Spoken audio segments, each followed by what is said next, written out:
Ok.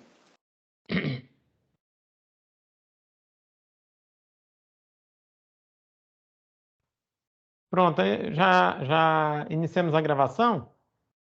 É, Se vocês têm assim dúvidas bem mais específicas, vocês podem perguntar. Aí depois eu começo a fazer aqui uma explanação para a gente detalhar um ponto ou outro a mais.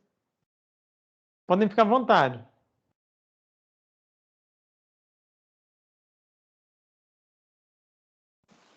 Eu tenho uma dúvida com relação ao projeto final, com relação ao critério para fazer o redimensionamento dos condutores, que a gente usa esse critério que o senhor vai dar hoje, né, de ampacidade, usando a tabela da norma. Aí a gente vai ter que ajustar todos os condutores usando o método de tensão e É, curto-circuito, e- né? É isso? Isso, tensão em curto-circuito. Aí o que que vai acontecer? Pode ser que um ou outro você precisa reajustar, certo?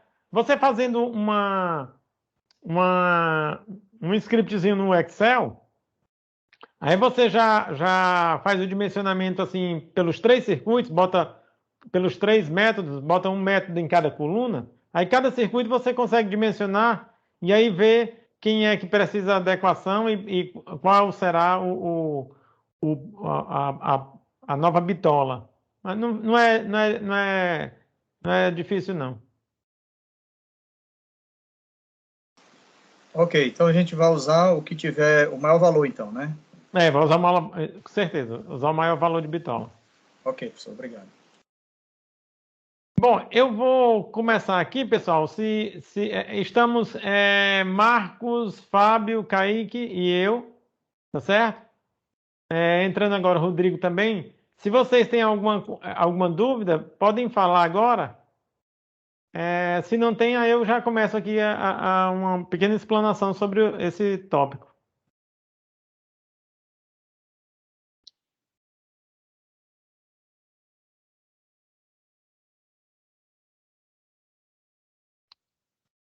Professor, eu tenho só uma dúvida, mas não relacionada a conteúdo. Eu queria saber só sobre a nossa prova, se já tem alguma data, algo do tipo. Não, não. A prova a prova A do segundo avaliação do módulo, módulo 2. módulo A 2. avaliação do módulo 2. Provavelmente a avaliação do módulo 2 será na sexta-feira. Agora não, na outra. Entendi, professor. Obrigado. Entre quarta e sexta, aí a gente vai ver qual é a melhor data, tá certo? Mas ou quarta ou sexta, não passa da próxima semana. Porque depois da aula de sexta-feira agora, que é quando a gente tira assim, em teoria, né, as dúvidas do, do- da unidade 4, né, módulo 2. Aí a gente já está apto a fazer prova e eu também já vou lançar novo conteúdo para vocês irem estudando, que é a proteção, certo?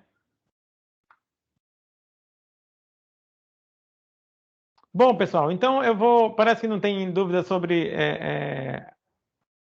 o dimensionamento, então eu vou iniciar aqui. Vocês estão. Eu estou com tela compartilhada, e aí a gente vai iniciar aqui com uma pequena explanação, tá certo? Sobre esse tópico. Bom, inicialmente, a gente precisa lançar mão de. Aqui a nossa norma será a NBR 5410, tá certo? E aí, na NBR 5410, ela prevê o método de dimensionamento de condutores para baixa tensão. E ela começa aqui definindo os métodos de referência, ou seja, como é que os condutores ficarão instalados naquela unidade consumidora, certo? Se eles vão ficar instalados dentro de parede de alvenaria, em eletroduto, dentro de parede de alvenaria, se estarão instalados no piso, no teto, sobre o forro, dentro ou fora de eletrodutos, em calhas ventiladas ou fechadas. Então, tudo isso influencia para a capacidade de condução do condutor. Por quê? Porque seja um método de referência, seja outro método de referência, tá certo? Isso vai implicar na temperatura do condutor naquela acomodação. Então, a temperatura ela é diretamente proporcional à capacidade de corrente. Então, aumento da temperatura, aí a capacidade de corrente diminui, ou a perda de capacidade aumenta, tá certo? Então, a temperatura é diretamente proporcional à perda de capacidade de condução, tá? E por isso é que é importante a gente fazer a consulta da tabela, saber exatamente como é que vai ser montada, tá certo? Na prática, essa nossa instalação, esse nosso condutor, porque isso é fundamental para que a gente possa dimensioná-lo corretamente. Então, assim, existem esses métodos aqui, tá certo? São 9 métodos básicos. Ele descreve como A1, A2, B1, B2, C, D, E, F e G, tá certo? E aí ele define cada um desses métodos. A1, condutores isolados em eletroduto de seção circular embutido em parede termicamente isolante. A1 é condutor isolado. A2 é cabo multipolar, ou seja, dentro do cabo eu tenho mais de um condutor, tá certo? Isolado, né? Mais de um condutor isolado. Tá? Posso ter 2, 3, 4 ou até 5 condutores. Muito bem. B1 seria condutor isolado em eletroduto de seção circular sobre parede de madeira. B2 já é mesma coisa, cabo multipolar, tá certo? Em eletroduto. Também de seção circular.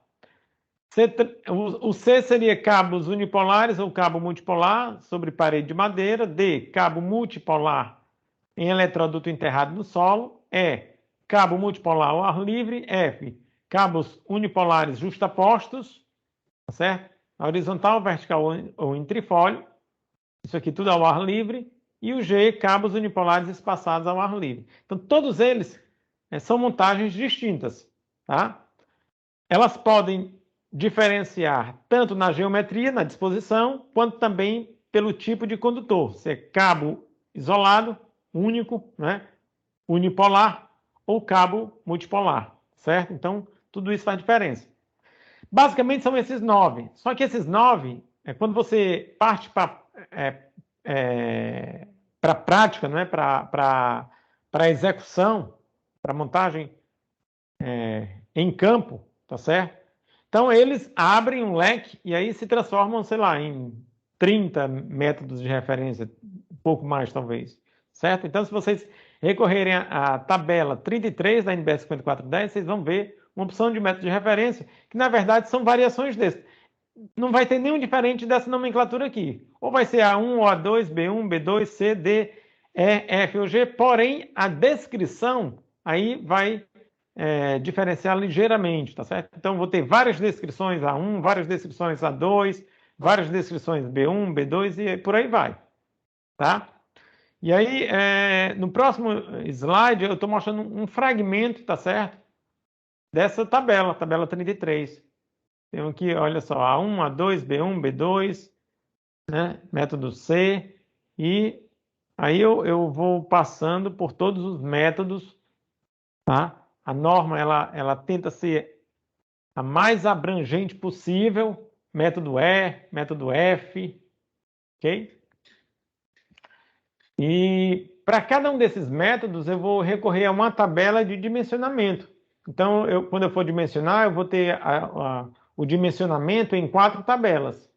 As tabelas 36, 37, 38 e 39, certo? E aí, a partir dessas tabelas, a partir do método de referência, do número de condutores, do tipo de isolação do condutor, tá certo? Seja ele, independente de ele ser de cobre ou de alumínio, o que vai fazer diferença também é o tipo de isolação. Ele pode ser cobre ou alumínio em PVC, pode ser cobre ou alumínio em XLPE ou EPR. Então, vão ser tabelas distintas, a depender do tipo de isolação, certo?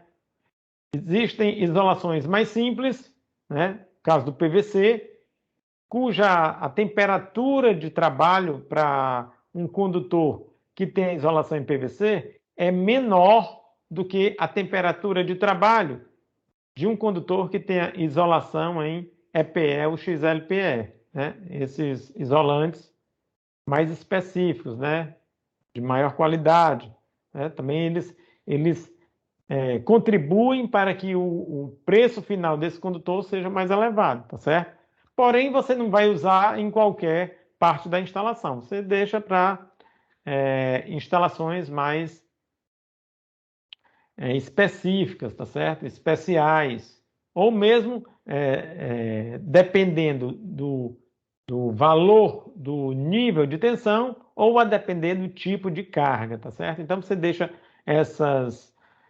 esses condutores com isolações mais específicas, né? XLPE ou EPR, para uma classe mais específica, uma classe mais especial de cargas e ou aplicação, tá certo, pessoal? Bom, então eu vou evoluindo aqui nessa tabela. Então, aqui eu trouxe vários fragmentos, né, da tabela 33 para vocês observarem aí que existem diversos tipos de instalações. Como eu falei, a NBR 5410 ela tenta ser o mais abrangente possível. E quando você recorre às tabelas de dimensionamento, aí vocês vão observar que logo uma das informações que eu tenho aqui na tabela de dimensionamento é o método de referência. Ele utiliza justamente esse código do método de referência. No caso aqui, ele está utilizando o A1, tá certo? Então, o método de referência aqui, A1, vamos supor que eu tenha essa descrição, né? Eu saiba, eu sei que esse circuito vai ficar condicionado desta maneira. Então, o método de referência, de acordo com a NBR 5410, é o A1. Então, eu venho para cá. A próxima informação é saber se eu tenho um circuito monofásico, bifásico, trifásico, ou seja, se os condutores desses circuitos, qual é o tipo de carregamento, né? O tipo de carregamento desses condutores, né? Eu tenho numa ligação monofásica 2 condutores, fase e neutro, ambos sempre carregados. Por quê? Porque a corrente que vai pela fase, obrigatoriamente tem que voltar pelo neutro, certo? Então, eu tenho 2 condutores carregados. Eu posso ter circuitos monofásicos, né? A 3 condutores, tá? Então, eu teria 3 condutores carregados. Posso ter circuito trifásico também a 3 condutores carregados. Posso ter circuito trifásico a 4 condutores, né? Então, se eu estou no circuito de distribuição, o mais comum é que você tenha desequilíbrio de cargas. Então, todo desequilíbrio de corrente, ele flui pelo neutro.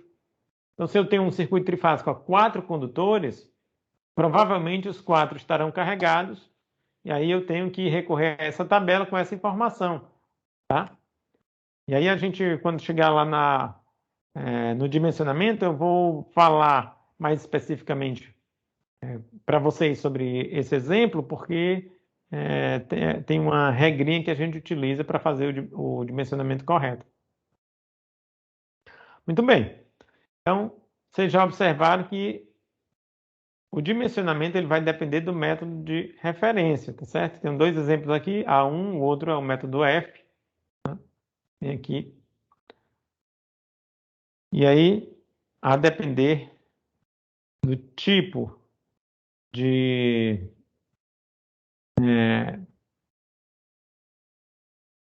deixa eu passar isso aqui um pouquinho. Pronto. A depender do tipo de acomodação, né? A maneira com que eu vou executar essa montagem, eu vou recorrer a uma tabela ou a outra. Eu também posso diferenciar essas tabelas, não só pelo tipo de montagem, mas também pelo tipo de isolação do condutor, tá certo? Como eu havia falado para vocês. Mas daqui a pouco a gente vai detalhar mais sobre isso quando chegar nessas tabelas. É a partir da tabela 36, tá? Mas a tabela 35, ela já traz algo interessante aqui. Ele diz o seguinte, olha, dependendo do tipo de isolação, se eu tenho isolação em PVC, em EPR ou XLPE, eu vou ter especificações diferentes no que diz respeito à temperatura para a operação em serviço contínuo e no que diz respeito à temperatura limite no caso de curto-circuito. Então, se eu tenho um condutor, digamos, se eu tenho um condutor cuja isolação é em PVC e esse condutor tem uma bitola de até 300 milímetros quadrados, a norma diz que a temperatura máxima para serviço contínuo dele deve ser 70 graus. O mesmo condutor, se a isolação dele for EPR ou XLPE, a norma diz que ele suporta até 90 graus. Então, melhor qualidade da isolação, ele suporta maior temperatura, certo? Isso vale tanto para a temperatura máxima em serviço contínuo como a temperatura limite durante um curto-circuito. Então vejamos, olha só. Tenho aqui, primeiro caso, condutor cuja bitola vale até 300 milímetros quadrados, mas a isolação é de PVC. Temperatura limite durante o curto-circuito, 160 graus Celsius. O mesmo condutor, se ele tiver isolação EPR ou XLPE, essa temperatura já sobe para 250 graus Celsius, certo? Então, dependendo do tipo de isolação, né, isolação de melhor qualidade, esse condutor ele vai suportar uma temperatura não só de operação em serviço contínuo, mas também durante um curto-circuito mais elevado, certo? Do que se ele for isolado através de um material mais simples, né? Como é o caso do PVC. Bom, começando aqui pelas tabelas, olha só, eu falei para vocês que seriam 4 tabelas, né? 36, 37, 38 e 39, vou começar aqui pela 36. A tabela 36, ela vale para os métodos de referência A1, A2, B1, B2, C e D, certo? Os métodos A, B, C e D. Porém, para a isolação de PVC, sejam os condutores de cobre ou alumínio, certo? Independente de ser cobre ou alumínio condutor, a isolação precisa ser de PVC e só vale para os métodos de referência A, B, C e D. Aí eu tenho aqui, nessa primeira linha, pessoal, os métodos de referência que eu vou coletar lá da tabela 33, da mesma norma, não é? Três tabelas antes dessa. Aí eu tenho, ó, método A1, A2, B1, B2, C e D. E eu também tenho mais duas colunas, uma com 2 e outra com 3. Isso aqui significa o número de condutores carregados, tá certo? Número de condutores carregados. Então, geralmente, circuitos monofásicos, fase neutro, eu utilizo 2 condutores carregados. Circuitos trifásicos, a 3 condutores carregados. Posso ter outras possibilidades, tá certo? Vamos supor, eu tenho um circuito bifásico, sem neutro, somente um circuito bifásico. Circuito bifásico, então, 2 condutores carregados. Eu tenho um circuito monofásico a 3 condutores. Mas na frente a gente vai ver que tipo de exemplo é esse, tá? Circuito monofásico a 3 condutores. Então, eu tenho 3 condutores carregados, tá? E circuitos trifásicos a 3 condutores teria 3 condutores carregados e circuitos trifásicos a 4 condutores carregados. Mas aí você pode observar o seguinte, professor, essa tabela ela só tem colunas de 2 e 3 condutores carregados. Quando eu tiver 4 condutores carregados, como é que eu vou fazer? Certo? Então, existe uma regrinha para a gente resolver esse problema, tá? Por enquanto, eu estou só apresentando a tabela para vocês. Daqui a pouco a gente vai entrar mais especificamente nesse ponto. Então, olha só. Agora a tabela 37. É a mesma tabela anterior, porém para a isolação de EPR ou XLPE. Se a gente for comparar os dados aqui, significa dizer que para as mesmas condições, o condutor de cobre ou alumínio, certo? Aqui eu tenho a primeira parte é cobre, mas a segunda parte da tabela é alumínio, ela está aqui mais abaixo, né? Que eu peguei somente um fragmento.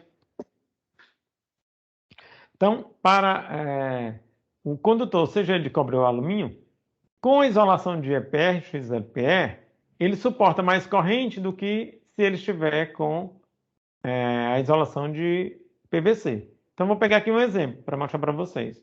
Tenho aqui, vou escolher o método de referência 1, coluna 3 condutores carregados, vou pegar uma bitola de 10 milímetros quadrados. Então, para essas condições, o condutor suporta 54 amperes.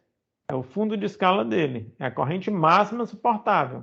Acima disso, o fabricante não garante que ele suportará, ele não garante que ele não apresentará problema, tá certo? Ele não garante o suporte ou a devida operação, a adequada operação do condutor. Então aqui, 54 amperes. Vou pegar a mesma condição se a isolação fosse PVC. Então olha só, 42 amperes, certo? Mesma condição, teria 42 amperes. Então, ele suporta menos corrente, tá certo? Muito bem. Isso tanto serve para o regime permanente, né? Operação em serviço contínuo, como é o caso que eu apresentei para vocês aqui, e quanto, né, também para a operação onde haja uma falha, né, um curto-circuito, tá certo? Então, durante o curto-circuito, o condutor com isolação de EPR ou XLPE, ele suporta maior temperatura e, portanto, mais corrente do que o condutor com isolação de PVC.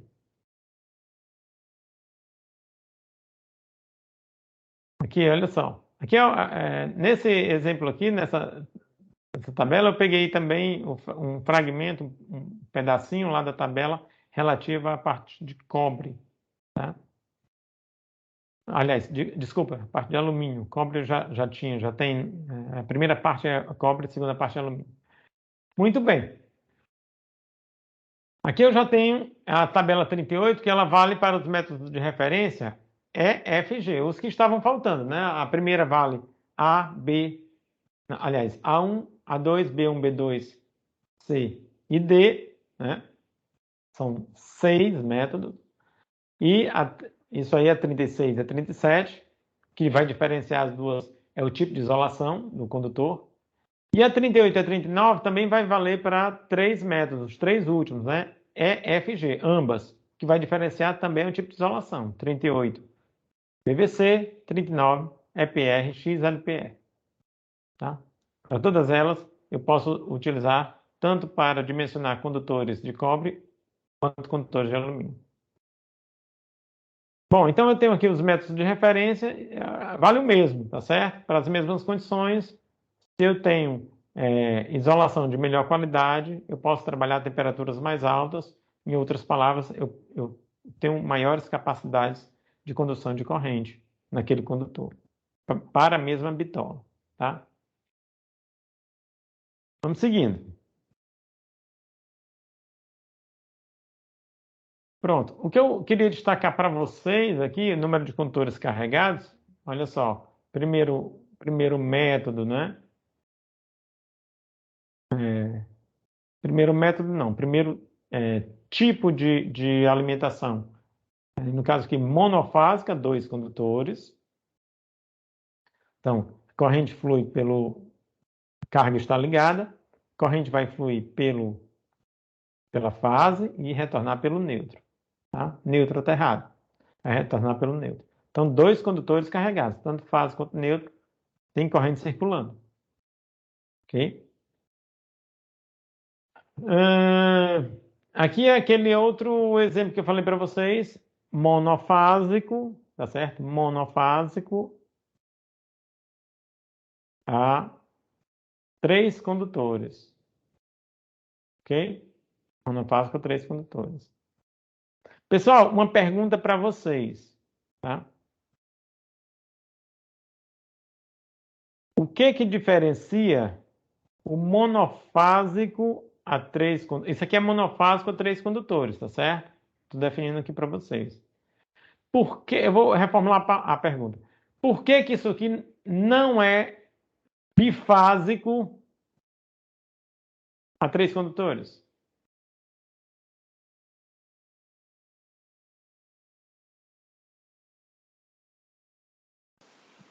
Eu creio que seja por conta do ângulo, né, ou do defasamento, que no bifásico ele tem esse ângulo, já no monofásico não tem. Exatamente, é isso mesmo. Aqui eu observo que eu estou tomando só um enrolamento lá do transformador ou fonte, tá certo? Do transformador, digamos. Somente um enrolamento. Então, a tensão aqui ou aqui, elas têm a mesma fase. Não são defasadas 120 graus, tá? A única diferença é que eu tomei um ponto central e aterrei esse ponto central. Aí eu estou alimentando parte da carga com a metade da tensão e a outra parte da carga com a outra metade, tá certo? Eu dividi aqui, digamos, meio a meio, tá? Tensões iguais. Então, por exemplo, se eu tiver 440 volts entre os terminais desse enrolamento, então eu conectei aqui um ponto central, aterrei, tá certo? Isso aí, claro, no processo de construtivo, né? Processo de construção lá do transformador, pedi para derivar um ponto central. E aí eu estou alimentando parte das cargas com o 220 superior, a outra parte da carga com 220 inferior, e eu tenho corrente sempre circulando pelo neutro. Então eu vou ter sempre corrente circulando aqui, se essas cargas estiverem ligadas, corrente circulando aqui, se as cargas estiverem ligadas. Tá? Então, monofásico a 3 condutores. Ok? Então, 3 condutores carregados. E o trifásico, eu tenho isso aqui, olha só. Trifásico a 2 condutores. Tá? Para que eu tivesse bifásico, é exatamente o que você falou. Eu precisaria ter alimentação entre esses dois terminais aqui, ó. Porque entre esses dois terminais eu tenho 120 graus de defasagem. Então, se eu coloco uma carga entre esses dois terminais, eu tenho um bifásico a 2 condutores. Se eu coloco a possibilidade, nem faz tanto sentido, tá? Mas se eu coloco a possibilidade de ter neutro circulando por essa carga e o ponto central, aí teria bifásico a 3 condutores, tá? Mas não é comum. O comum para um circuito bifásico é você instalar a carga entre as fases. Aí não vai ter problema nenhum, porque você está utilizando cargas monofásicas, tá certo? Aí você diz, não, professor, mas se eu tiver com carga bifásica, pode ser? Também pode. Posso colocar ponto aqui central? Pode, tá certo? Então você teria uma carga bifásica, teria um ponto entre elas e poderia conectar com esse ponto central aqui, seria uma opção também, tá? Mas o mais comum é você ter uma alimentação bifásica, tá certo? Com uma carga monofásica, tá? Aí você diz, professor, a carga é monofásica com alimentação bifásica? É monofásica no sentido de que você alimenta essa carga, tá certo? Através de 2 pontos, tá? Então, eu tenho entre essa carga o estabelecimento dessas tensões, dessa tensão aqui nesse ponto e aqui nesse ponto, tá certo? Ela estaria entre esses 2 pontos, tá? Porém, o valor da tensão sobre ela não seria, digamos que eu tenho aqui 220 de fase, não seria 220, seria essa tensão aqui, entre esses 2 pontos, seriam 380 volts, tá? 380 volts. Muito bem, então tem todas as possibilidades. E por último, ainda tem a possibilidade de você ter o trifásico com o ponto central. E isso aqui é muito comum no sistema de distribuição, como também é comum no sistema de distribuição, carga totalmente desbalanceada, né? Totalmente desorganizada, certo? Vamos transferir isso aqui para dentro de um condomínio. É o caso de vocês, né? Prédio com múltiplas unidades consumidoras, PMUC. Então, lá você tem 3 fases, tá certo? E aí parte do condomínio está com a alimentação daqui para cá, parte daqui para cá, tá certo? E parte daqui para cá. Como você vai ter a certeza de que essas cargas não estarão ligadas sempre ao mesmo tempo e com todo o seu valor nominal, por mais equilibrado que vocês façam essa distribuição, então você sempre vai ter saldo de corrente aqui circulando pelo neutro. Você sempre vai ter desequilíbrio de carga. Então, para esse tipo de sistema, pessoal, sempre 4 condutores carregados. Aí o camarada disse, mas professor, o técnico lá me garantiu que é totalmente balanceado. Não tem essa conversa, tá certo? A única maneira de você garantir que seria totalmente balanceado e ligar as cargas aqui sem medo para esse tipo de aplicação é se você alimentar somente motor trifásico. Então, se você alimentar somente motor trifásico, não vai ter problema nenhum. Totalmente equilibrado, ele não tem nem condutor de neutro, tá certo? O que você vai ter é a alimentação dos bornes, tá? Nos terminais, os 3 condutores de fase, né? Fase A, B e C, e vai ter o aterramento da carcaça. E morreu. Não tem mais nada. Aí sim, aí são cargas totalmente equilibradas e você não precisaria, em teoria, se preocupar com esse neutro, porque não ia circular corrente nele. Porém, você não vai ter uma PMUC onde você só vai ter motores conectados. Isso não existe, né? Então, por conta disso, você não pode garantir equilíbrio entre as cargas das 3 fases. E aí sempre se considera, tá certo? 4 condutores carregados. Aí você diz, mas e aí como é que eu vou fazer, professor, para 4 condutores carregados se eu só tenho uma tabela onde mostra duas colunas, né? Onde a primeira delas diz respeito a 2 condutores carregados, a segunda, 3 condutores carregados. Como é que eu faço? Aí existe um fatorzinho 0,86, tá certo? Que a norma traz, um fatorzinho mágico, que ele vai afetar as colunas de 3 condutores carregados, nos seus valores máximos. Aqui, ó. Tá? Então, por exemplo, eu fiz a conta, né? Eu fiz a minha conta, tá certo? Eu estou com o método, vou chutar aqui, o A2, tá? E eu estou bem aqui, ó. Sempre só vai afetar, pessoal, a coluna de 3 condutores carregados, tá certo? Então você define o método meu é A2, então vai afetar essa coluna aqui. Então eu estou com uma instalação trifásica com neutro, né? Trifásica com condutor de neutro. Aí eu fiz as contas de um determinado circuito e deu a corrente de, digamos, 80 não, arredondar aqui, 90 amperes, tá? 90 amperes. Aí você diz, olha, 90 amperes seria um condutor de 50 milímetros quadrados, porque eu teria 99 aqui como a corrente máxima que esse condutor suportaria.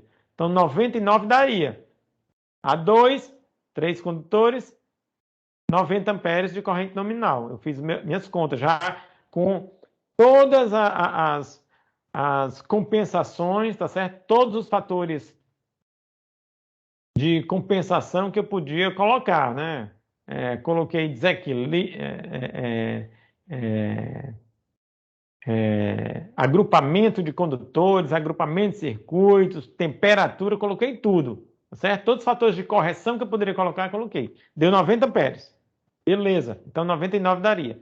Porém, como eu estou com 4 condutores carregados e eu estou trabalhando na coluna de 3, essa coluna toda vai ficar afetada por 0,86. Então, eu vou multiplicar todo mundo aqui por 0,86. Então, o que era 99, ele vai ficar multiplicado por 0,86. Tá certo? Eu não fiz as contas aqui, mas deixa eu ver se eu consigo fazer aqui bem rápido, pessoal. Tá? Deixa eu ver se eu consigo fazer aqui bem rápido. Então, eu teria, olha só, dá para fazer.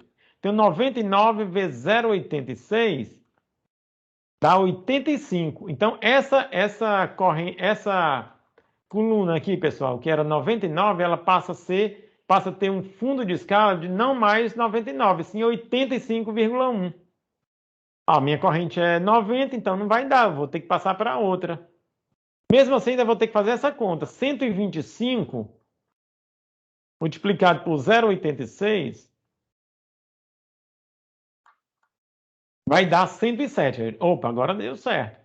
Certo? Então, eu não mais vou poder alimentar, quer dizer, utilizar esse condutor para a especificação desse circuito. Esse condutor de 50 milímetros quadrados, e sim o de 70 milímetros quadrados. Então, é dessa forma que a gente faz, tá certo? Isso aqui foi tirado ipsis literis da norma, tá? Inclusive com subitem aqui, a seção. Então, é assim que a norma procede, né? Eu vou aplicar isso aí, esse fator, em toda a coluna, tá? Vai ser aplicável às capacidades de condução válidas para 3 condutores carregados, ok? E eu vou fazer isso independente dos fatores de correção que eu já apliquei, tá? Uma coisa é uma coisa, outra coisa é outra coisa. Então, apliquei todos os fatores de correção, tenho lá o valor da minha corrente que eu preciso para essa, e aí eu vou aplicar o 0,86 nas capacidades máximas lá da tabela, seja ela 36, a 37, a 38 ou a 39. Aí vai depender do meu método de referência e também vai depender do meu tipo de isolação, do cabeamento que eu estou utilizando. E vou achar o dimensionamento correto aí para o meu circuito trifásico com 4 condutores carregados. Bom, aqui eu tenho mais um exemplo, né, que ele traz, né? Eu estou fazendo a seguinte premissa de que a corrente nominal, aí não é corrente de neutro, tá certo, pessoal? Só para ficar claro, quando eu utilizar a corrente de neutro, eu vou colocar I e N maiúsculo, tá? Então, aí é a corrente nominal. Então, a corrente nominal que eu calculei, já com todos os fatores de correção, deu 81 amperes. Beleza, ó, 81 amperes daria o condutor de 25 milímetros quadrados. Que para esse método de referência, B1, tá, eu tenho 89, eu tenho 89 como o IZ. IZ é a corrente máxima suportável por esse condutor. Muito bem. Porém, eu acabei de receber a informação de que se trata de um circuito trifásico a 4 fios. Então eu vou ter que aplicar o 0,86 nessa coluna toda. Tá? Então, aplicando o 0,86 nessa coluna toda, eu vou aplicar para efeito. Se você está trabalhando na especificação, no seu projeto, você faz uma tabelinha lá no Excel e já aplica nela. Você já faz um pequeno programinha, pode ser em VB, pode ser na linguagem do próprio Excel, dá para fazer uma pequena macro. Ele já faz isso para você, já coloca de outra cor, já seleciona, faz tudo para você. Fica automatizado, tá certo? Então, só para a gente ganhar tempo, eu vou colocar somente no valor específico de 89. Multipliquei 89 vezes 0,86, caiu para 76,5.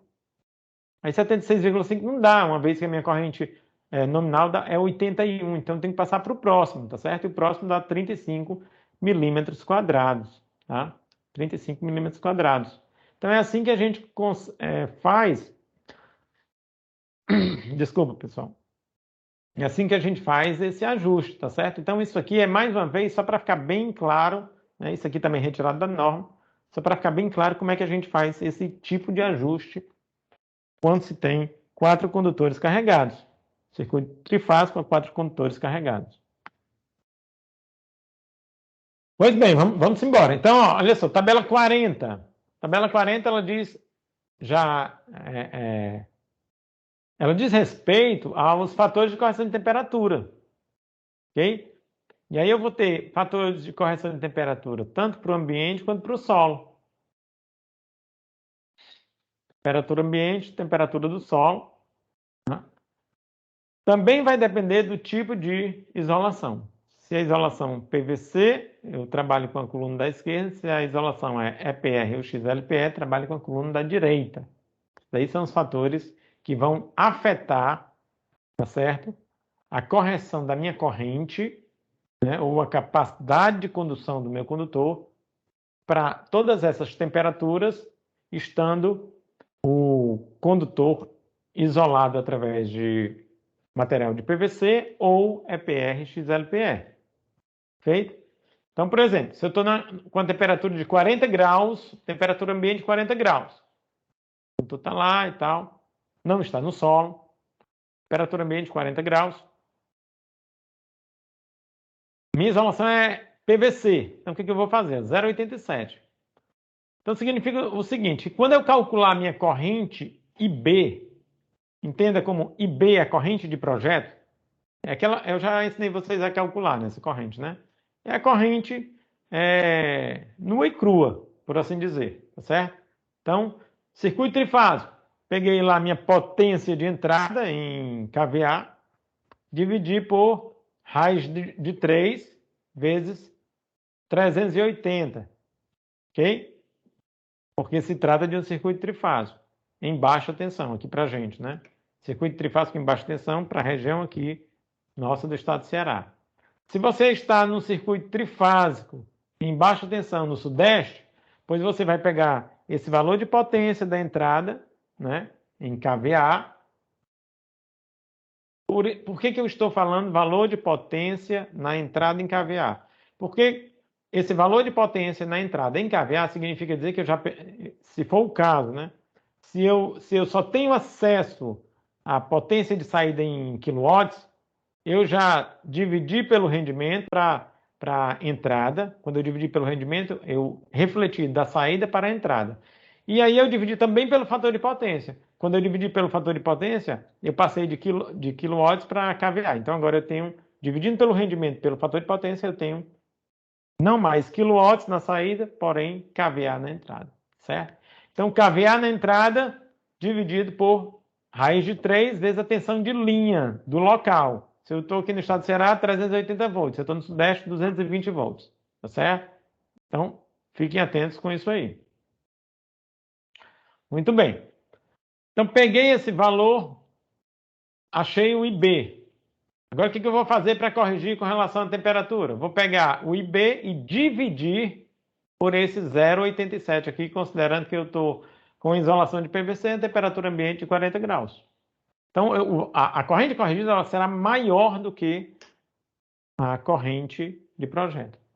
Certo? E assim, os outros fatores também, eu vou sempre fazer isso. Vou pegar a corrente que eu acabei de calcular, a corrente que eu acabei de corrigir e dividir por mais um fator, dependendo se eu vou ter esse fator ali na jogada ou não, tá certo? Dependendo do tipo de circuito, dependendo do tipo de aplicação, dependendo de onde esteja, né? Localidade geográfica, certo? Eu vou ou não usar o fator de correção. Mas você precisa usar ou não. Perfeito? Então é assim que a gente faz. Notem, pessoal, notem que se eu tiver num local... vocês lembram que eu falei para vocês que a NBR 5410, não só ela, como várias outras normas da ABNT, certo? Ela utiliza como temperatura de referência, temperatura de ambiente de referência, tá? Temperatura de referência, eu vou ter para temperatura ambiente e temperatura do solo, tá certo? Então, para a temperatura de referência, ela utiliza o seguinte: 30 graus para a temperatura ambiente, 20 graus para a temperatura do solo. Então, são as temperaturas de referência. Então, para as temperaturas de referência, esses coeficientes eles se tornam unitários. Por isso que elas não aparecem aqui na norma, na tabela. Então, temperatura de referência, temperatura ambiente, ou temperatura ambiente de referência, 30 graus, ela não aparece aqui. Temperatura do solo de referência, 20 graus, não aparece aqui, certo? Muito bem. Agora, observe que se vocês estiverem num local mais frio, por exemplo, temperatura, para aquelas mesmas condições que eu falei ainda há pouco, né? Temperatura ambiente 15 graus. Então, eu vou pegar a minha corrente de projeto, vou dividir por 1,17. Então, essa corrente de projeto, ela resultará num valor menor do que a corrente de projeto, tá? A corrente corrigida, ela resultará um valor menor do que a corrente de projeto. E isso pode impactar na bitola. Se ao invés de utilizar uma bitola X, vai utilizar uma bitola menor. Ok? Então, para que vocês pensem um pouquinho sobre isso, tá? Bom, tabela 40, agora tabela 41. Eu acho que a gente vai até 45, ok? Tabela 45. Mas tabela 41. Fatores de resistividade do solo, tá certo? Fator de resistividade térmica do solo, tá? Então ele está dizendo aqui, olha, os fatores de correção para linhas subterrâneas em solo com resistividade térmica diferente de 2,5 Kelvin metro por watt, tá? Isso aqui também é a resistividade térmica de referência utilizada pela NBR 5410. Tá? Então, se você não sabe a resistividade do local, né? E você tem algum receio de utilizar essa resistividade de referência, ou quer ser um pouco mais pragmático e utilizar uma resistividade diferente a ponto de você ter um fator de segurança a mais, aí você pode recorrer a tabelas pelo tipo de local, né? Existem algumas tabelas que elas te fornecem uma ideia, claro que não vai ser a mesma coisa de você chamar uma empresa especializada, né, um geógrafo, para fazer ali a determinação precisa da resistividade térmica de onde você está trabalhando. Não é isso, tá? O ideal é que você tenha aquele valor correto. Se você não tem aquele valor corretamente, né, você pode recorrer a uma tabela, já existem tabelas, né, que, a depender do tipo de solo, mais arenoso, menos, mais rochoso, né, se é mais argiloso, então tudo isso vai impactar nessa resistividade. Então ele vai a depender da sua, às vezes mais, você tem um terreno que é mais arenoso, aí tem outro que é mais argila, eles podem até ser próximos. Isso aí vai depender bastante de onde você está, tá? Então ela vai te dar uma ideia de que valor você utiliza. Aí você tem o valor de referência 2,5, aí sei lá, o professor ficou perto de 3, vou utilizar 0,96 como fator de segurança, desculpa, de correção, tá certo? Então, peguei o meu valor corrigido já pela temperatura e vou corrigi-lo novamente, vou dividir por 0,96, então vai dar um valor um pouquinho maior, certo? Aí diz aqui, ó, nas tabelas de 36 e 37, as capacidades de condução de corrente indicadas para linhas subterrâneas são válidas para uma resistividade térmica do solo de 2,5, certo? Ok, muito bem. Então, vamos seguindo. Fatores de agrupamento de circuito, tabela 42. A gente está se aproximando já de concluir essas tabelas. Agrupamento de circuitos. Então, aí você vai ter uma tabela onde ela vai te dar esses valores de referência de 1 a 5, tá certo? A forma de agrupamento de condutores, ele vai estar em feixe, camada única sobre parede, camada única no teto, camada única em bandeja perfurada, camada única sobre leito ou suporte, entendeu? Se ele vai estar ao ar livre, sobre superfície, vai estar embutido, vai estar fechado. Aí ele também te dá, para que não fique muito solto, ele vai te dando uma ideia aqui de que tabelas você deve recorrer, certo? Então, uma vez que você sabe onde é que ele vai ficar, o método de referência já está mais ou menos definido. Ele diz, olha, para os métodos A a F, o que vale é esse aqui, ó. Para o método C, o que vale são esses dois, e métodos E e F, o que vale são esses outros dois. Aí você diz, não, o meu método é B1. Já está amarrado, então não tem conversa, tem que ser aqui nessa primeira linha. Tá certo? Muito bem.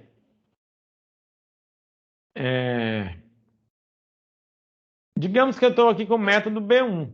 Aí você diz aqui, olha, número de circuitos ou cabos multipolares. Se for número de circuitos, né, ou para cabos unipolares, ou número de cabos multipolares, tá, dá igual. Aí você vem aqui e vai ver o número de circuitos ou o número de cabos multipolares. Tá? Se você está trabalhando com cabos unipolares, você vai ver o número de circuitos. Se você está trabalhando com cabos multipolares, você vai ver o número de cabos multipolares. Tá? Aí você diz aqui, olha, vou dar um exemplo. Você está aqui embutido, não, você está aqui em conduto fechado, você está dentro de um eletroduto fechado. Tá? Você está dentro de um eletroduto fechado. E você tem, dentro desse eletroduto, 3 circuitos. Aí você vai pegar, certo, os condutores desses 3 circuitos e dividir por 0,70, a corrente já corrigida deles, de cada um deles. Elas podem ter sido afetadas por diferentes fatores, tá certo? De correção. Mas, para esse caso, né, do agrupamento de circuitos, então você vai pegar todas as correntes, independentemente, a corrente do circuito 1, a corrente do circuito 2, a corrente do circuito 3, e vai dividi-las, elas já corrigidas por outros fatores, vai corrigir mais uma vez, dividindo aqui por 0,70. Certo? Então, se for o número de. Se for, você está, mesmas condições, mas você está com 2 cabos multipolares. Mesma coisa. Os condutores daqueles cabos multipolares, né, a corrente já corrigida daqueles condutores, elas ficarão afetadas mais uma vez por esse 0,70. Vão ficar divididas por esse 0,70. Certo? Aí diz aqui algumas observações que eu vou ler porque elas são bem interessantes. Os valores de capacidade de condução de corrente fornecida pelas tabelas 36 a 39 são válidos para o número de condutores carregados que se encontra indicado em cada uma das colunas. Para linhas elétricas contendo um total de condutores superior à quantidade indicada nas tabelas 36 a 39, a capacidade de condução de corrente dos condutores de cada circuito deve ser determinada, usando-se as tabelas 36 a 39 com a aplicação dos fatores de correção pertinentes dados nas tabelas 42 a 45, certo? Então, eu vou fazer isso aqui, vai depender do tipo, certo? Diz aqui, tabela 42 a 45, tá certo? Elas sempre trazem fatores de agrupamento, mas para diferentes condições, tá? A gente vai passar por todas elas e vocês vão observar que as condições são bastante diferentes, ok? Aí ele está dizendo assim, ó, 42, são fatores de correção, todos eles, fator de correção de agrupamento, tá? Então, são fatores de correção aplicáveis a condutores agrupados em feixe e a condutos agrupados no mesmo plano, em camada única. Tá? Então, para esses casos aqui, equivale a 42. Aí você vem aqui, mais uma vez, agora 43. Esse daqui só vale para o seguinte, ó. Fatores de correção aplicáveis a agrupamentos consistindo em mais de uma camada de condutores. Método de referência C, tabelas 36 e 37. Método de referência E e F nas tabelas 38 e 39. Certo? Então aqui, se você tem várias camadas, né? Às vezes é comum numa bandeja mesmo aberta, né? Com fluxo de ar, tá certo? Circulando. Então você colocar várias camadas. Você pode ter várias camadas, né, dispostas, né, na horizontal ou pode ser na vertical. Aí, se for na horizontal ou na vertical, vai depender o método de referência, C ou F, tá certo? Deixa eu voltar aqui só para mostrar a vocês a diferença. Deixa eu ter isso aqui em alguma... Pronto, acho que aqui tem. Pronto, olha só. Você tem aqui método E, certo? Sim, método E, pronto, F. Tá? Esse método F aqui, pessoal, aqui eu tenho eles estão dispostos na horizontal, aqui na vertical e aqui em trifólio, certo? Horizontal, vertical ou trifólio, tá? E aqui eu tenho condutores isolados ou unipolares e condutores multipolares, tá? Então, essa é a diferença. Vamos voltar agora lá para onde a gente estava, para eu não me perder. Acho que é aqui. Pronto.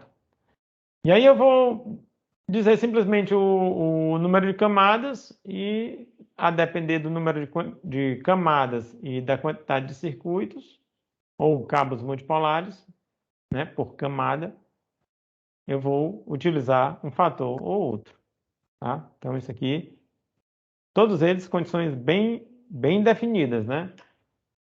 Mais fator de agrupamento, olha só. Então, só para relembrar vocês, a gente vai corrigir basicamente por 3 fatores. Fator de temperatura, tabela 40. Fator de correção de temperatura, tabela 40, como eu falei. Fator de correção devido à resistência térmica do solo, tabela 41. E fator de correção devido ao agrupamento de circuito. Aí eu vou ter que ver a tabela. São 4. 42, 43, 44, 45. Certo? 4. Né? Tudo somente dizendo respeito a fatores de agrupamento de circuitos. Aí eu vou ter que ver onde é que eu me enquadro, né? 44, penúltima tabela, olha só. Fatores de agrupamento para linhas com cabos diretamente enterrados. Então, esses cabos estão diretamente enterrados. Significa dizer o quê, professor? Significa dizer que eles não estão em condutos, eles não estão dentro de eletrodutos. Simplesmente eu abri a vala e joguei os cabos. Sejam eles cabos unipolares, aqui eu tenho 3, ó. Eles estão em trifólio. Esse arranjo aqui é chamado trifólio. Esse outro arranjo aqui é chamado plano. Certo? Trifólio e plano. Sejam eles multipolares. Tá? Os multipolares, eu estou com cabos multipolares com 2 condutores cada um deles. Né? Arranjo plano, certo?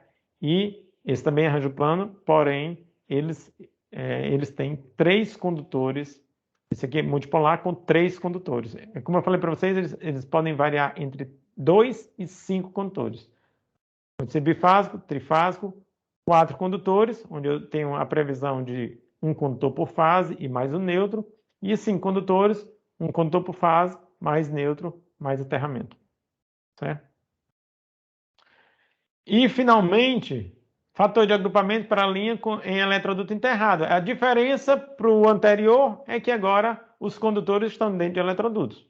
Tá? Eu abri a vala, mas eu coloquei os condutores não diretamente na vala, mas eu coloquei esses condutores dentro de eletrodutos e o eletroduto diretamente na vala, enterrado, certo? Então, para tudo isso aí, quer dizer, como eu falei no início, pessoal, a norma ela tenta ser a mais abrangente possível. Aqui e acolá ainda escapa uma coisa ou outra, tá certo? Mas ela tenta ser a mais generalista possível. Aí ele diz aqui, olha só, tem umas coisas bem interessantes aqui, onde ele diz, ainda com relação ao fator de agrupamento, né? Isso aqui é interessante, essa observação. Ele diz, olha, os fatores de agrupamento indicados nas tabelas 42 a 45 são válidos para grupos de condutores semelhantes, igualmente carregados. Aí ele vai definir o que são condutores semelhantes. Porque você pode pensar assim, professor, e esses condutores, se eles pertencem a circuitos distintos, né? E mesmo aqueles que estão em cabos multipolares, eles podem alimentar cargas específicas distintas. Então, pode ser que eles tenham valores distintos de suas seções, né? A área da seção transversal, a bitola. Mas a norma ela já pensou nisso. Então, ela diz, olha, tudo que a gente falou vale para o caso de condutores semelhantes. O que são condutores semelhantes? Ele vai definir. Ó. São considerados condutores semelhantes aqueles cujas capacidades de condução de corrente baseiam-se na mesma temperatura máxima para serviço contínuo. O que significa isso? Significa dizer que eles têm o mesmo tipo de isolação. Isso é uma parte, tá certo? Então, primeira coisa, para serem considerados condutores semelhantes, eles precisam ter a mesma isolação. Porque senão, se eles ficarem sujeitos a temperaturas distintas, quem tem melhor isolação suporta mais temperatura, quem tem pior isolação, menos temperatura, e aí eles não poderão ser dimensionados, tá certo? Ou ser afetados pelos mesmos fatores, uma vez que as suas zonas de operação são distintas, do ponto de vista da temperatura. Essa é a primeira parte, tá? Para eles serem considerados semelhantes, isolações iguais. E as seções nominais estão confinadas no intervalo de 3 seções normalizadas sucessivas. Ah, professor, o que é isso? Eu não entendi direito. O que são seções normalizadas sucessivas? Então, vou aqui novamente aqui para a tabela. Vou lá para a tabela 36. Qualquer uma delas. Pronto, aqui. Seções nominais sucessivas. Olha só. 4, 6 e 10 são normalizadas sucessivas. 3 seções normalizadas e sucessivas. 10, 16 e 25. 3 seções normalizadas e sucessivas. 4, 6 e 16. Não. Certo? Não são. Então, não são considerados semelhantes. 70, 95 e 120 também são considerados, professor, com tanta diferença, são considerados semelhantes. Certo? Isso aí é o que diz a norma. Ok, moçada? Então, vamos seguir. Estávamos aqui. Quando os condutores de um grupo não preencherem essa condição, os fatores de agrupamento aplicáveis devem ser calculados. Tá? Eles vão ser calculados. Esse aqui é o fator de correção que eu vou utilizar para cada um deles. Né? N é o número de circuitos ou de cabos multipolares. Então, professor, é o seguinte. Esses meus condutores aqui, eles estão juntos.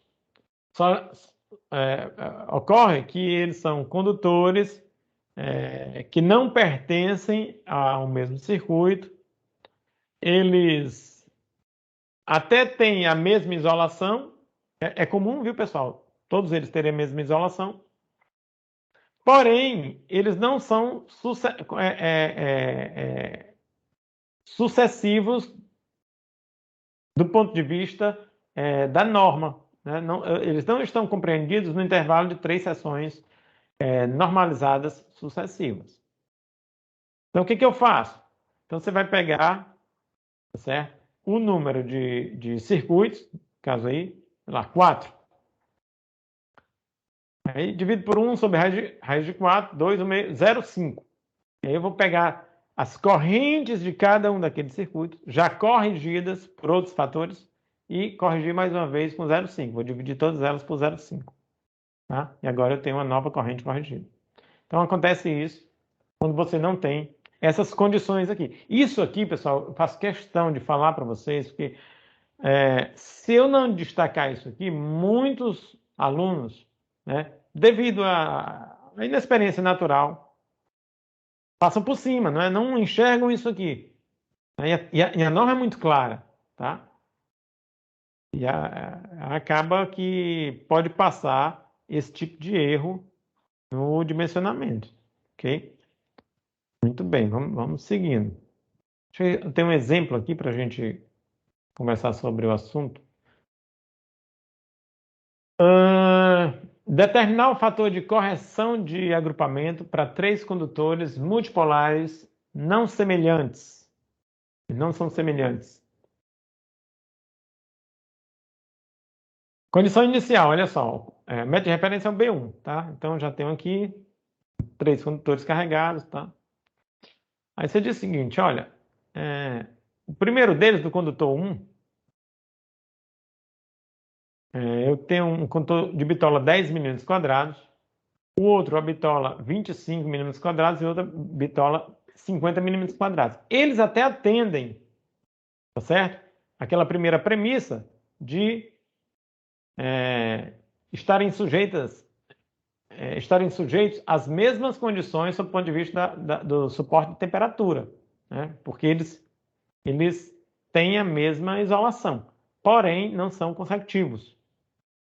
Como é que eu vou fazer? Aí são 3 condutores, você vai pegar, determinar que o fator de agrupamento é 0,58 e aí eles serão afetados por esse 0,58, certo?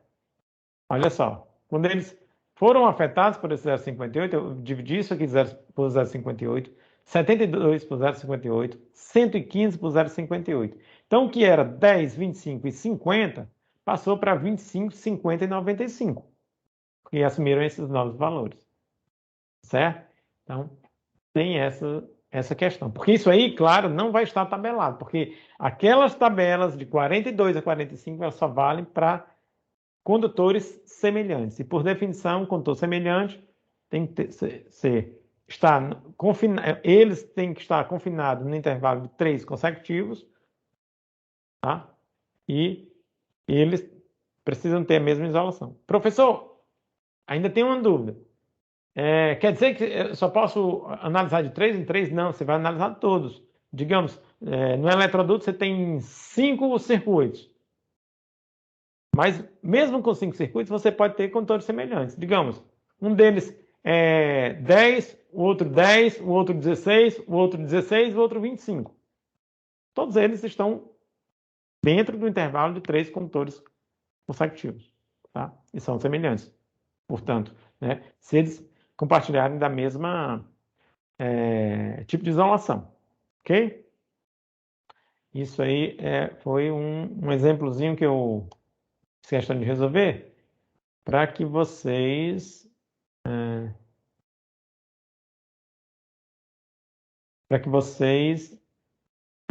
pegassem bem esse espírito aí da coisa.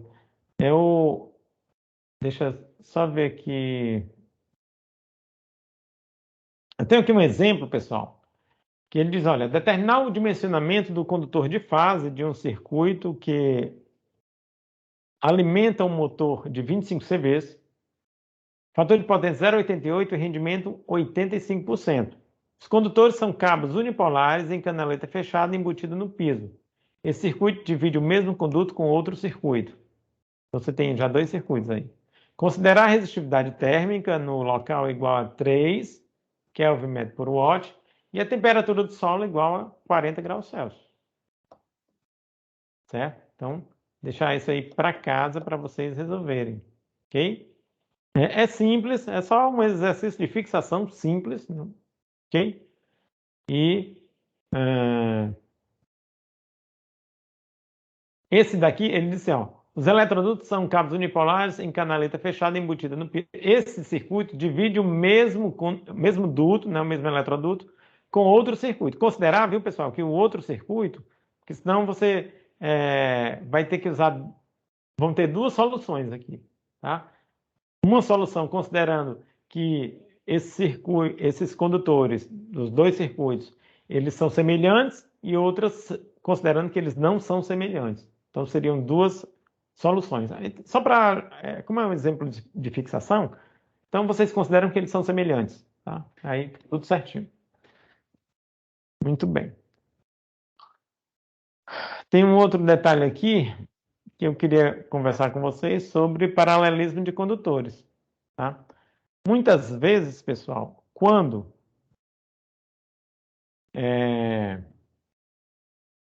você tem um grande deslocamento de energia, né, da fonte para a carga através dos condutores, você precisa, para que o seu manejo, né, de acomodação daqueles condutores ele não fique muito complicado, vamos supor, você fazer o dimensionamento e calcular, sei lá, você tem uma corrente de 500 amperes. Ou então, vou deixar os amperes de lado. Você tem um condutor de 400 milímetros quadrados. Você manusear isso aí não é uma tarefa muito fácil, tá certo? Então, para esses casos,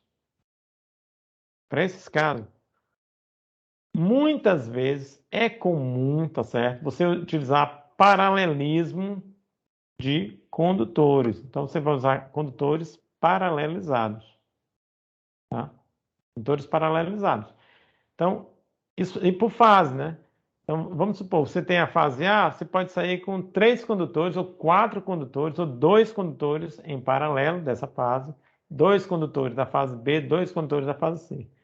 E aí você vai diminuir a bitola consideravelmente, não vai ser pela metade, né? Não é linear, você vai diminuir consideravelmente, você vai poder manusear mais tranquilamente, né? O seu manejo, né, para acomodação e deslocamento, né, certo, destes condutores será menos penosa, tá?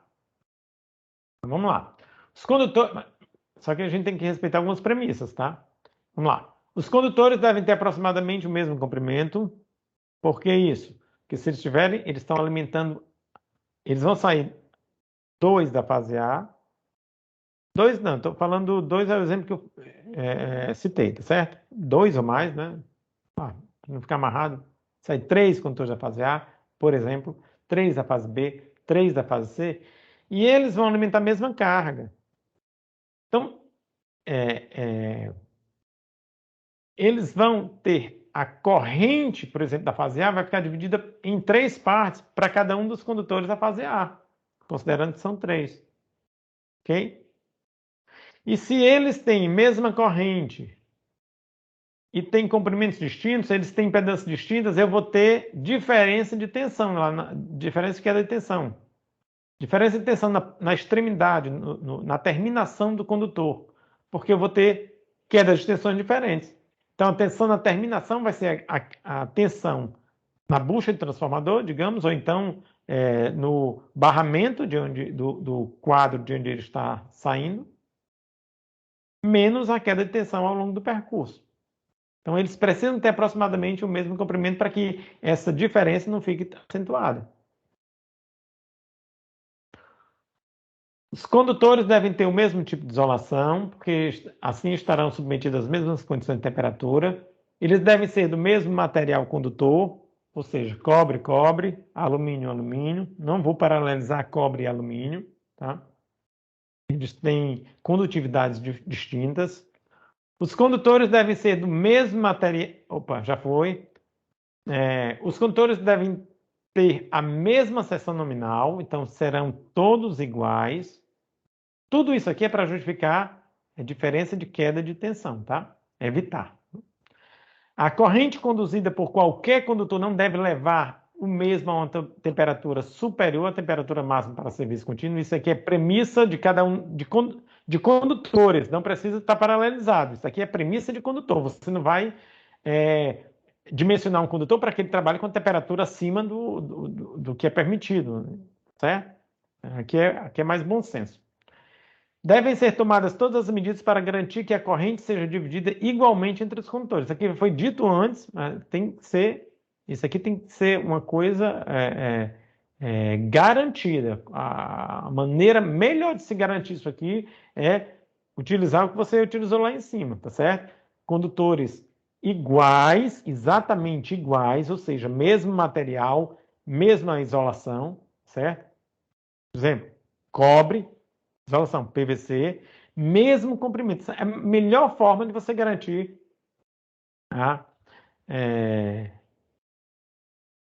o equilíbrio, tá certo? Ou que essa corrente por fase seja dividida de forma igualitária entre todos aqueles condutores que compõem o paralelismo daquela respectiva fase, tá certo? Os condutores não devem conter derivações. Aí também não, isso aqui é uma premissa também de uma alimentação adequada, né? Ela só deve conter derivação onde for devidamente, tá certo? É previsto essa derivação, um quadro, distribuição, ok? Eu não vou sair com condutores de um barramento para um outro barramento e eles estão paralelizados por conta do pacote de energia que eles transmitem, e aí no meio do caminho eu pego um dos condutores e faço uma derivação, faço um gato, uma gambiarra, tá certo? Aí não pode, né? Certo? Você coloca em risco toda a instalação, tá? Então, essas premissas precisam ser atendidas, ok, pessoal? Eu vou fazer uma pequena conta aqui, só para vocês sentirem. É uma conta, eu acho que eu estou considerando só a corrente de projeto, não tem nem ainda, ela não foi nem afetada. Não, está aqui. Corrente de projeto, linha, ela já foi afetada, significa dizer que ela já foi afetada por todos os fatores de correções possíveis, tá? Então, deu 405 amperes. Se eu fosse, eu estou considerando que é uma instalação trifásica, 3 condutores, tá certo? Portanto, 3 condutores carregados, né? Método de referência B1, já circulei a minha coluna. 405 amperes, eu teria aqui, ó, 300 milímetros quadrados, como corrente máxima para essas condições, 426 amperes. Então, estaria bem aqui. Ótimo, perfeito. Mas, poxa, como eu falei para vocês, manusear o trabalho do manejo de condutores com essa envergadura aí, não, lembrando que aqui é o circuito trifásico, não é só um, são 3, né? 3 monstrinhos desses aí. Tá?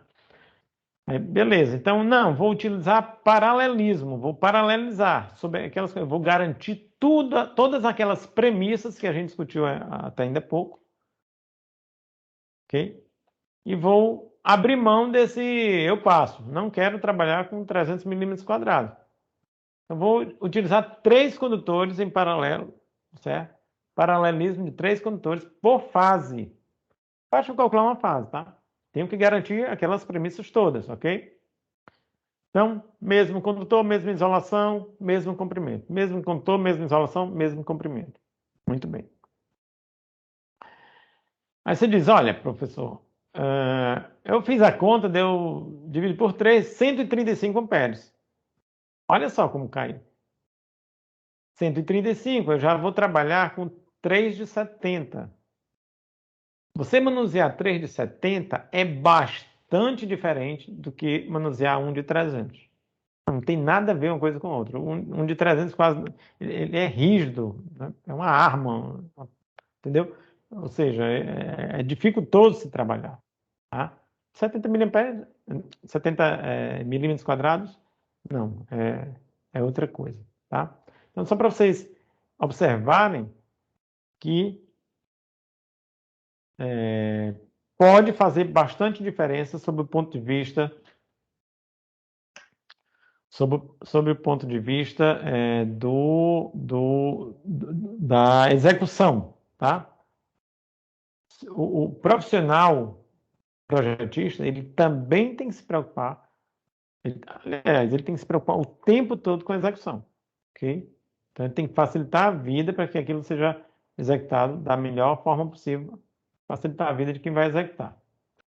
Os desequilíbrios de corrente se devem à diferença entre as indutâncias mútuas dos cabos e eles podem chegar a valores expressivos, da ordem de 30%, entre o condutor mais carregado e o condutor menos carregado da mesma fase.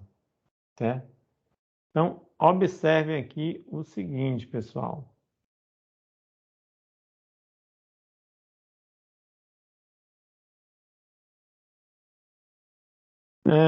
A gente está falando de paralelismo, então, se eu estou falando de paralelismo, eu tenho que me preocupar com a maneira com que esses condutores estarão dispostos, para evitar isso aí que o slide falou.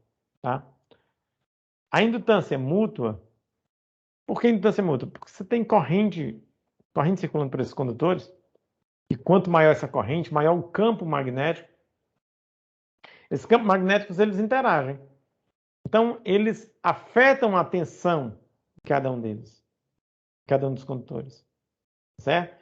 E se você tem campos magnéticos que interagem de maneira a se anularem, eles não vão induzir tensão, tá certo? Porque essa indução de tensão provocada pelo campo magnético, pela interação dos campos, tá? Ela fisicamente, ela vai aparecer sempre com o nome de indutância mútua. Ok?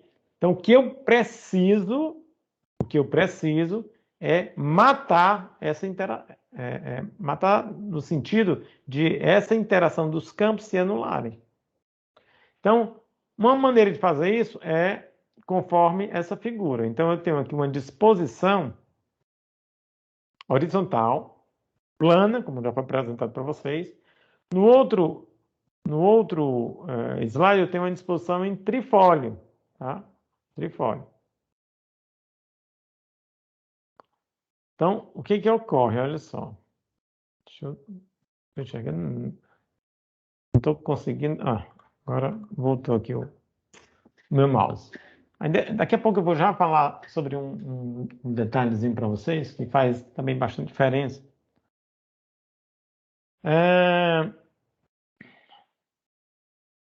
Bom, o que ocorre? Vamos supor, pessoal, que eu tenho a seguinte condição, tá? Eu tenho o paralelismo de condutores por fase, então eu estou considerando aqui que eu tenho 3 condutores por fase. Na fase R, eu tenho esse condutor em paralelo com esse, que está em paralelo com esse. Na fase S, eu tenho esse condutor que está em paralelo com esse, que está em paralelo com esse. E na fase T, esse condutor, paralelo com esse, paralelo com aquele lá. Então, o que eu vou fazer aqui, pessoal? Eu vou trabalhar de forma que as indutâncias, os campos magnéticos, eles sejam de tal sorte que eles se anulem.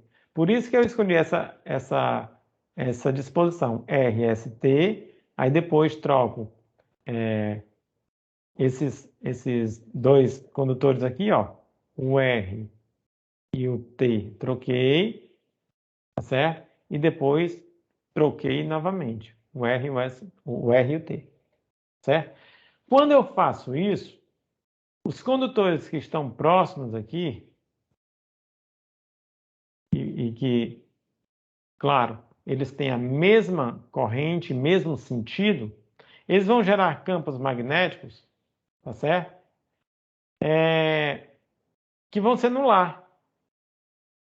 Imagina só, esse condutor aqui, imagina que eu vou... deixa eu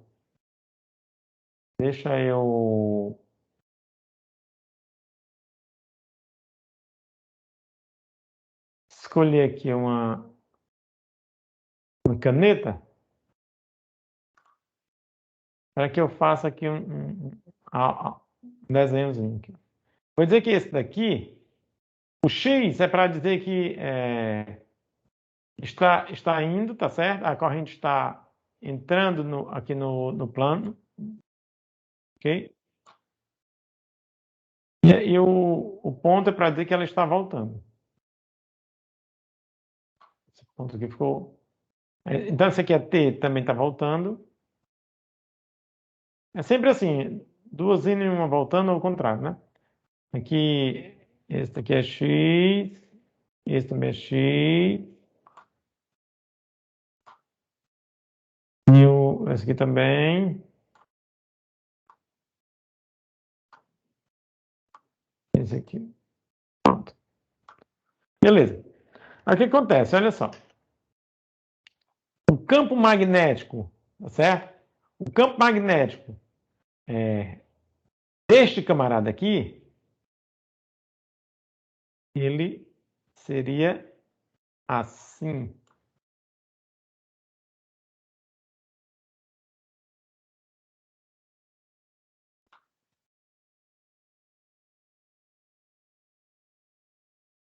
ok? E o campo magnético, que é o mesmo condutor, né? Ele está girando no sentido horário, então seria assim. Só que é o mesmo campo, né?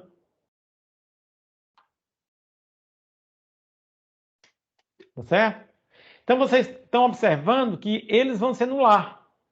E aí eu vou ter o efeito da indutância mútua minimizado. Professor, mas não é zero? Não, porque acaba que fica sempre um saldinho, né? A gente não consegue fazer a coisa perfeita. Mas vai ser bastante minimizado. Tá certo? E aí, daí a importância de você ter todos os condutores que estão em paralelo com o mesmo comprimento e com as mesmas correntes, porque assim eu vou garantir que os fluxos eles serão ao longo de todo aquele caminho, eles estarão o tempo todo se anulando, né? Ou ficando próximo de um saldo zero, tá certo? Então é por isso que se põe esse tipo de arranjo, tá?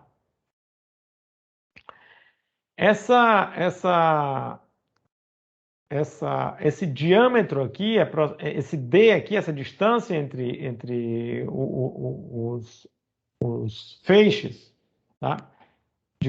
de condutores, é no mínimo aproximadamente igual ao diâmetro de um condutor. Aí você diz, mas pode ser maior? Pode, mas é porque às vezes você tem limitação de tamanho. O ideal é que seja maior. Se você põe 20 centímetros de distância, você já minimiza bastante a questão da indutância mútua, da interação entre os campos magnéticos. Tá? Mas às vezes, é como eu falei para vocês têm limitação de espaço. Quando você está no campo, você está jogando condutores, alimentação de parques eólicos. Então você não tem muita essa limitação. Você faz a vala e você pode deixar, colocar em trifólio, colocar num arranjo plano e deixar 20 centímetros ali de distância entre os feixes. Sem problema. Mas quando você está, digamos, na indústria, você está colocando isso aí, por exemplo, numa bandeja. A bandeja ela tem limitação, tá? Se essa bandeja é muito longa, aí você bandeja mais larga, você tem mais alumínio é caro, você vai ter impacta assim fortemente, né?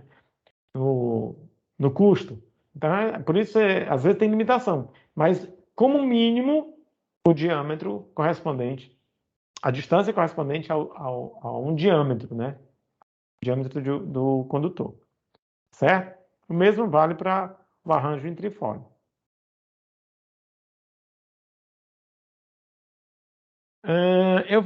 São 3h30, pessoal. Eu vou fazer mais,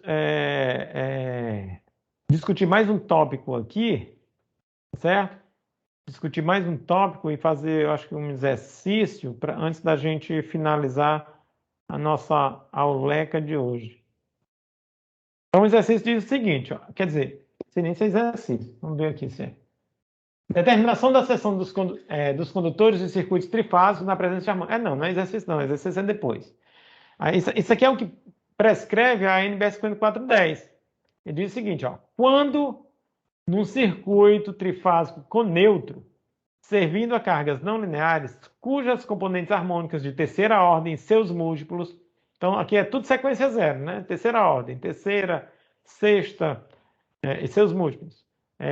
Nona, 12ª, 15ª, 18ª, 21ª, tudo sequência zero, componente homopolar.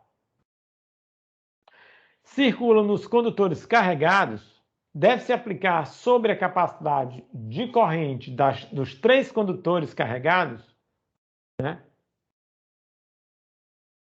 Dados nas tabelas 36 e 37 da NBS 5410, um fator de correção devido ao carregamento do nêutron no valor de 0,86, independentemente do método de instalação utilizado. Certo, pessoal?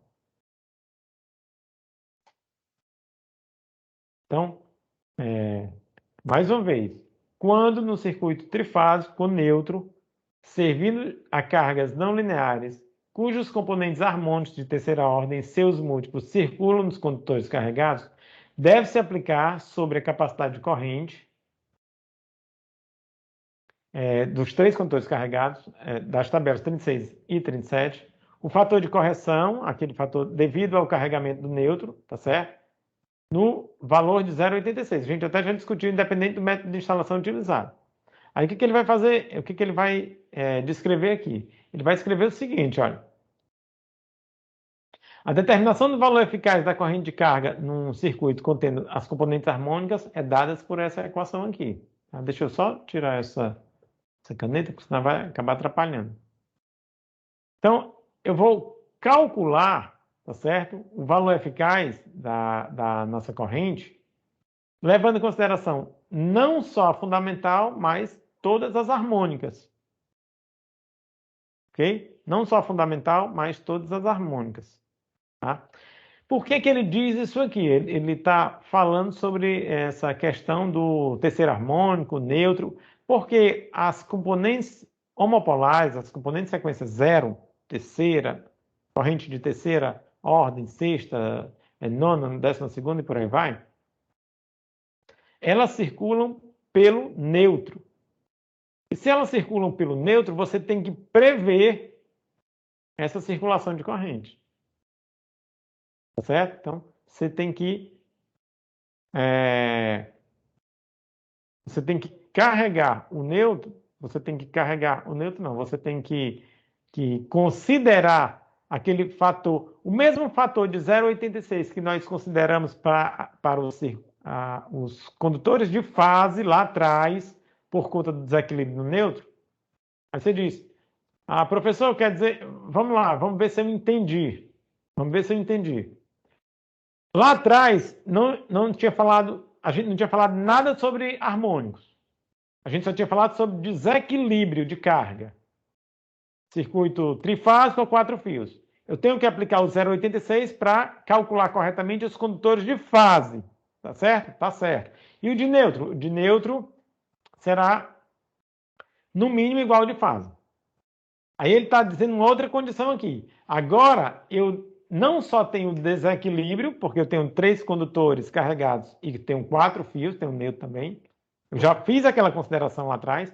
Porém, para o dimensionamento do neutro, eu vou ter que aplicar o 0,86. O dimensionamento do neutro. Então, ele vai ficar com a bitola maior do que a fase. Tá certo? Justamente para contemplar essas correntes a mais, que são as harmônicas de terceira ordem e múltiplos, que circularão por ele. Tá certo? E a forma da gente calcular, hoje em dia a gente calcula muito pouco, tá? Porque a gente tem os analisadores de energia, mas se você quiser calcular, a melhor forma de calcular a corrente de carga seria essa daqui. Valor eficaz da corrente fundamental mais o valor eficaz da corrente de cada uma das harmônicas. Ok? Aí, só para a gente fechar, aí ele diz o seguinte: determinada seção dos condutores de fase em um circuito que alimenta um centro de comando de máquinas ou de motores, ao qual estão conectadas várias máquinas de controle de comando numérico que demandam uma potência de 84 kVA em 380 volts, ou seja, alimentadas trifásico em baixa tensão. Nas medidas efetuadas no circuito, foram identificados componentes harmônicos de terceira, quinta e nona ordens, com valores respectivamente iguais a 4, 28 e 15 amperes. Os condutores são do tipo isolado em PVC e estão instalados em eletroduto de PVC contido em canaleta ventilada construída no piso. Com isso aí você já vai atrás do método de referência. Então, inicialmente eu vou calcular a corrente de projeto, né? Tenho lá a potência de entrada em kVA, dividir por raiz de 3 de 380, tem uma corrente aqui em cada uma das fases, né? Corrente de projeto em cada uma das fases, 127,6 amperes. Muito bem. Método de referência B1, tá certo? Condutores isolados em eletroduto de seção circular contido em canaleta ventilada embutido no piso. B1. 3 condutores carregados. Ok. Seria 134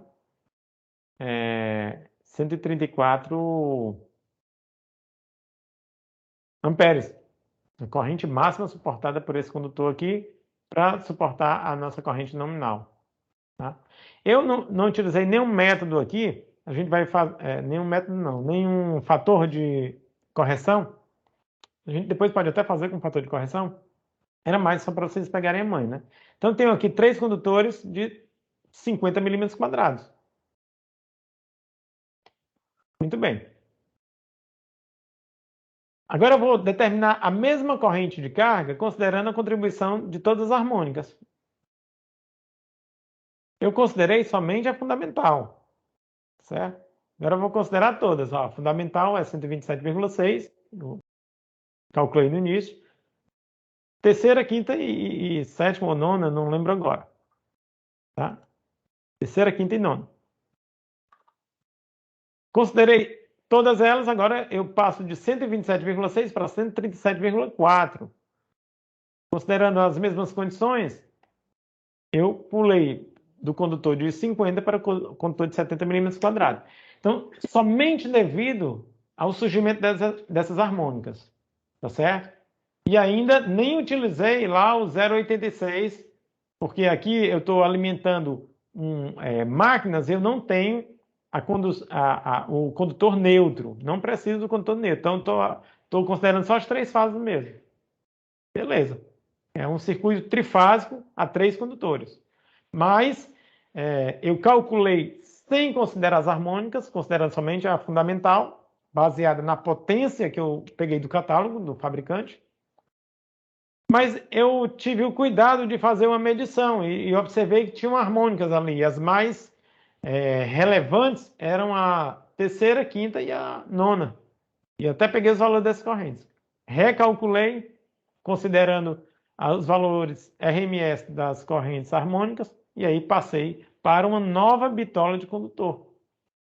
Se eu tivesse utilizado a anterior, esse condutor ia aquecer pra caramba. Por quê? Porque a corrente máxima suportada por ele, 134 amperes, a minha corrente seria 137.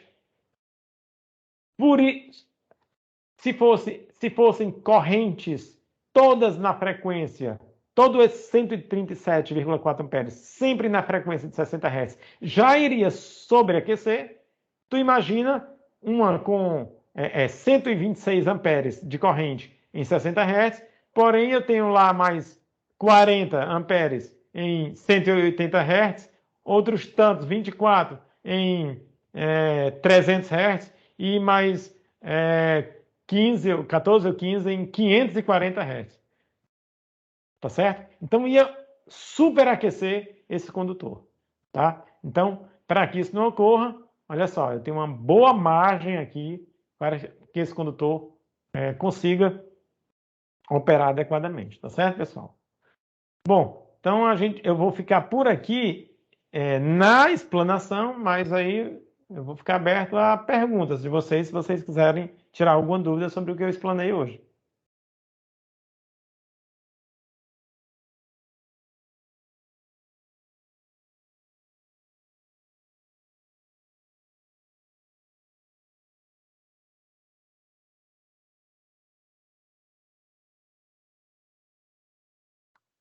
Nada? Bom, então a gente vai encerrar a aula por aqui, pessoal, e aí a gente se vê na sexta-feira, tá certo? Mas se preparem e provavelmente a gente vai fazer a prova na quarta ou na sexta. Eu estou mais inclinado para fazer na quarta-feira, certo? E aí na sexta-feira a gente bate, próxima sexta agora, na aula de 14 horas, a gente bate o martelo. Então, bom estudo aí para vocês, tá certo? E aproveitem bastante. Eu vou encerrar por aqui.